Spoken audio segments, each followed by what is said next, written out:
Imagination. Where does it come from? Good point. Really good question. Where does imagination come from? So many different ways of looking at this. You can look at this from a purely very, very cognitive neuroscience perspective, which is that this is super reductionist. I'm not saying that this is it. This is one of them. Number one, according to neuroscience, is imagination just a set of prediction errors for survival? So the modeling that the brain runs repeatedly is to say that I have certain urges, I have certain needs, and I have certain physiological alarm clocks. I need to eat at a certain time, I need to grow at a certain time, hormones need to be released at a certain time, and then in relation to that, might reproduce, might go to sleep. So there's all these kind of internal body physiology alarm clocks going off. The body does that. And then in order to work out subtle changes in behavior, like where to go for food, where is less dangerous, who is a good mate, the brain for humans, as far as we're aware, differ about how much other animals do this, to what degree.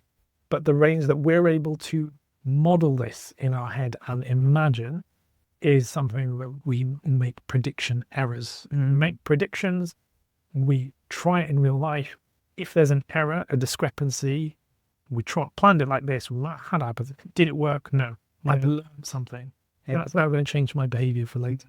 So this is this whole idea of it is a prediction machine. Yeah. So the imagination is allowing you to make those predictions, but ultimately it's for those core things of hunger, safety, survival, reproduction. Yeah. And whilst it works well for those, it also gets carried away. So the byproducts of that is that it won't just limit itself to those. Yeah. You'll also imagine, I wonder why she looked at me like that. But to other degrees, you'll imagine, I wonder what it might be like if we all do go and settle on Mars. Yeah. Or I wonder, there's so many, you can't rein in imagination. Once you're able to model things in a certain way and pick up different parts of thoughts or memories in your head and place them next to each other, which is essentially what's happening in imagination. Yeah. What if I change this and change this memory with this and maybe change this person with this? You're imagining a different, running this different experience in your head, which is going to be biased by your experiences, what you remember, has the memory changed, was the memory faulty? And all of those things mean that you run these different things which don't exist. And you might get to learn from them, but you might not. Yeah. So that's one way, a very long, roundabout, caffeinated way of talking about what imagination is. I will stop there because I've talked for long enough. I sometimes feel it's just dropped into my mind from somewhere. And that's how I treat thoughts sometimes. Because my thoughts are just so random or so sort of ruminating sometimes. I just treat them like something's dropped them in there, or they've just been caught by an antenna. And if I'm in a stressful sort of mood, it's like maybe I've got a round hole and these thoughts are dropping in. If I'm in a good mood, maybe it's a triangle or something.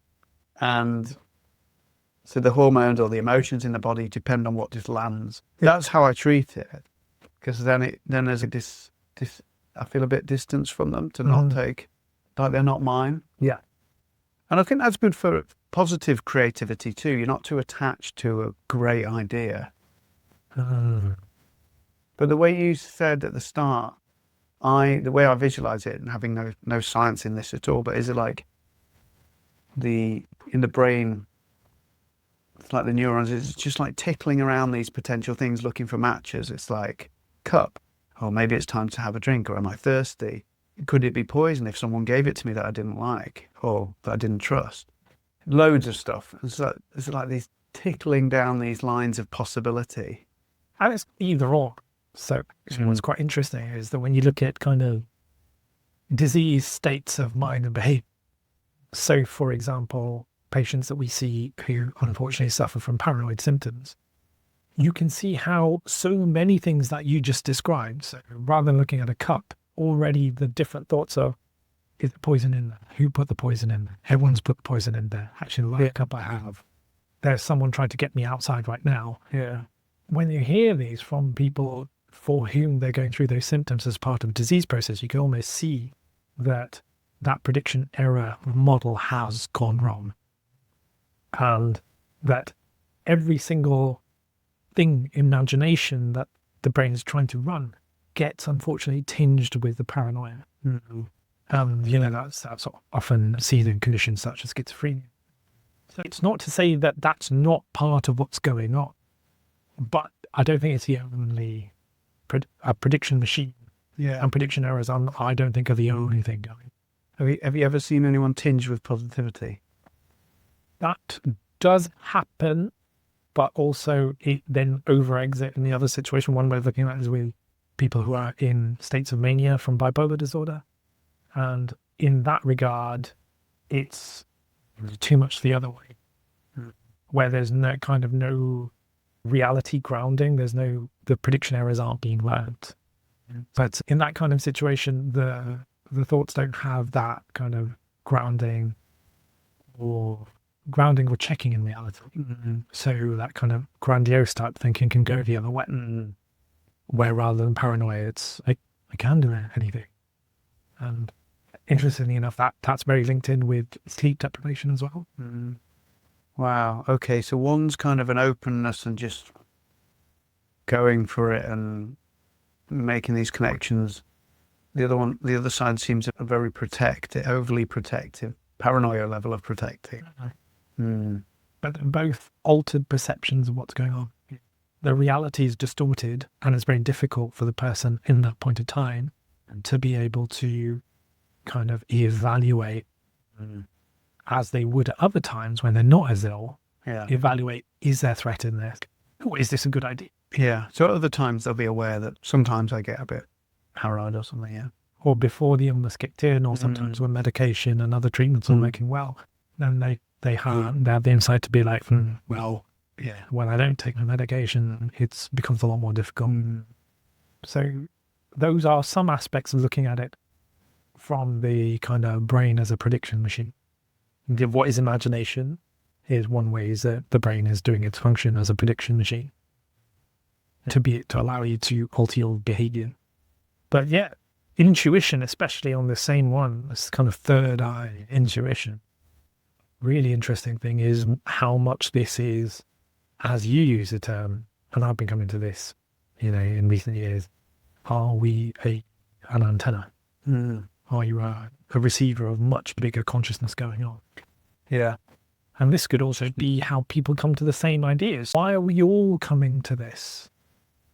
Now, is there this shared consciousness? Is there these ideas are percolating through our behaviors, through the things we communicate? And there's all of us at separate points as antennae are imagining the same things, and we're intuiting our ways to behaving in certain things, which leads to this kind of shared consciousness progression. How people come to the same idea. Eventually they're all in a rush to find the same, and they might be in a race to find it, but the chances are between the different groups that are converging on something, someone will find. That's cool. I think it's fascinating through history and fascinating to see where that goes then. Yeah, it's like an expression of something coming up in a group of people. Yeah. All of whom, which I think is great, slightly differently calibrated. So it's almost like you've got all these different horses in the race. Yeah. And someone's going to win. Yeah. But they're all running. And it's quite cool to see how the different, say for example, if you take AI, using large language models and being able to successfully incorporate them into work and how you live is a race that we are all running. You may not realize you're running it, but you're in there. And there will be people who are at the front of that race. And how they then change structures around them will lead to changes in work culture, work structures, how we have output, how we share ideas, how we communicate things, maybe how art in the form of like comedies and dramas. It might be that actually the heavy lifting of writing a whole script isn't required by a human. Pop in the main points, the main characters you want to have, let it run. And actually maybe the next point is that editing and picking between a bunch of them might be the next level up. But I've really gone off on a tangent here from the tea, but my point is that there's so many people converging on the same thing. Yeah. And each of them, because they're all slightly different and have a different history, different background, they're going to take it forward in a slightly different way and each be another horse in. Yeah. And I suppose I don't want to use the term race because that makes it sound like winners and losers. That's not my point. But they will all take it forward in their own unique way. And it will lead to changes. Yeah.